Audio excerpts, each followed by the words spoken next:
When Earth refused to kneel, Part 1. The first signal. In the vast silence of space, something broke through. A sudden pulse, sharp, rhythmic, deliberate, reached Earth's deep space listening array. Dr. Aisha Khan, a 32-year-old astrophysicist with sharp amber eyes and a restless mind, leaned over the monitors. Her breath caught as she decoded the waveforms. "This isn't random static," she whispered. "Someone is speaking to us." Across the room, Colonel David Reyes stood tall, his face carved with years of discipline. He watched the screen with unease. "If it's a message, what if it's not friendly?" The signal repeated, louder, more precise. Each cycle unraveled into a terrifying clarity. "Kneel or be erased." The control room fell silent. No one dared to breathe. Aisha's hand trembled as she set her pen down. Her voice was steady, but her eyes betrayed fear. "They're not offering peace. They're demanding submission." Reyes' jaw tightened. He folded his arms, his voice cold as steel. "Then they'll be disappointed. Humanity doesn't kneel." At that moment, the world shifted. This was no longer discovery, it was an ultimatum.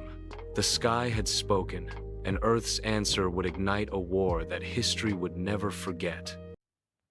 When Earth refused to kneel, Part 2. The following night, the world held its breath.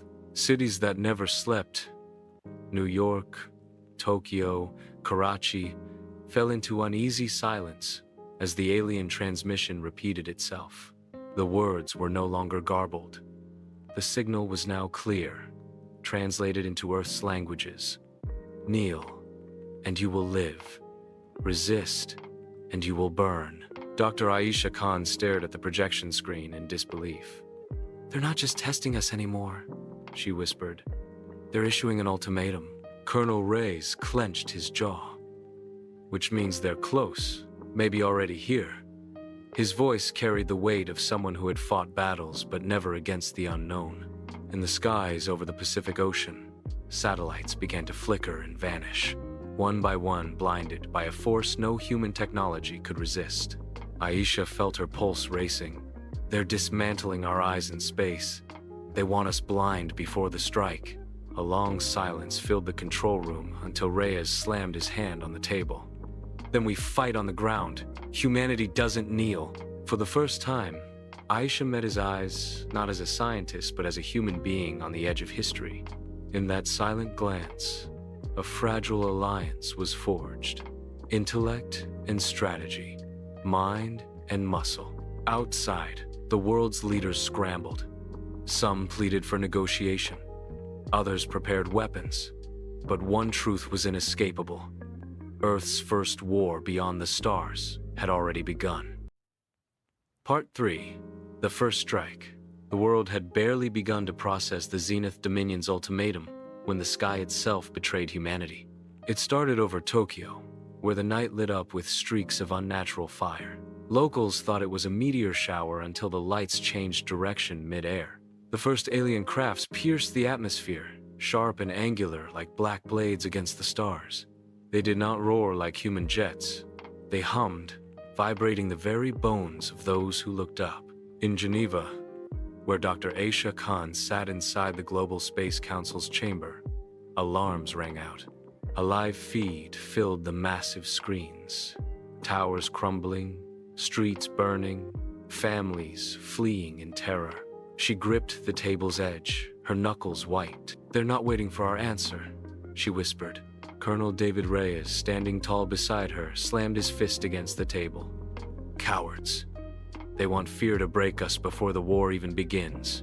The room erupted into chaos, leaders shouting, diplomats demanding talks, generals pushing for retaliation. Yet, amid the noise, Aisha kept her eyes fixed on the screen. Her scientific mind was already searching for patterns, weaknesses, anything hidden within the invaders' assault. "Colonel," she said firmly, drawing his attention, "look at their flight formation. It's not random, it's coordinated. They're sending a message. This isn't conquest. It's demonstration." Reyes narrowed his eyes at the screen. You're saying Tokyo was a warning? Part 4. The Resistance Awakens. The world reeled in shock. Images of Tokyo's burning skyline spread like wildfire across every screen.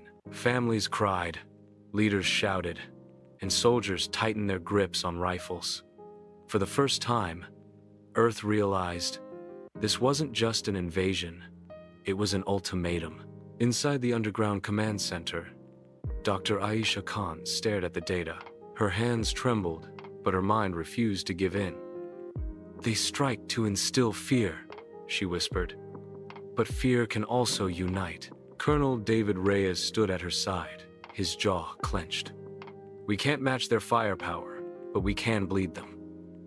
Guerrilla tactics. Sabotage, make them pay for every inch of Earth."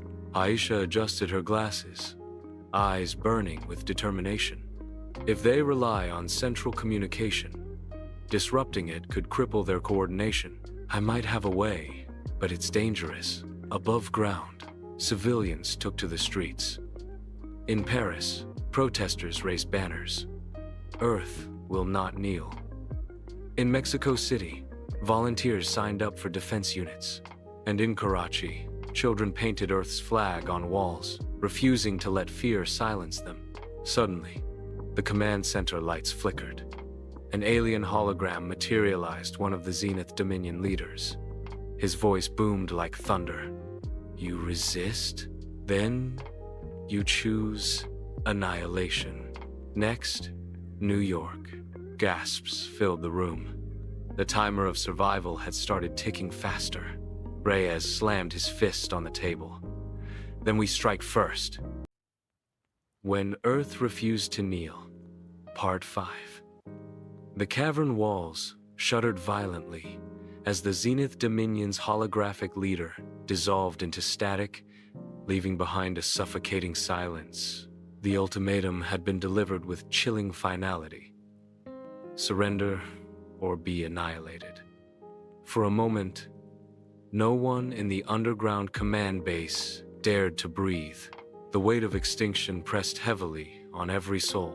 Dr. Aisha Khan's amber eyes gleamed with a fire that defied despair. "They underestimate us," she declared, her steady voice slicing through the fear that lingered in the chamber. Her words carried a conviction that made heads turn.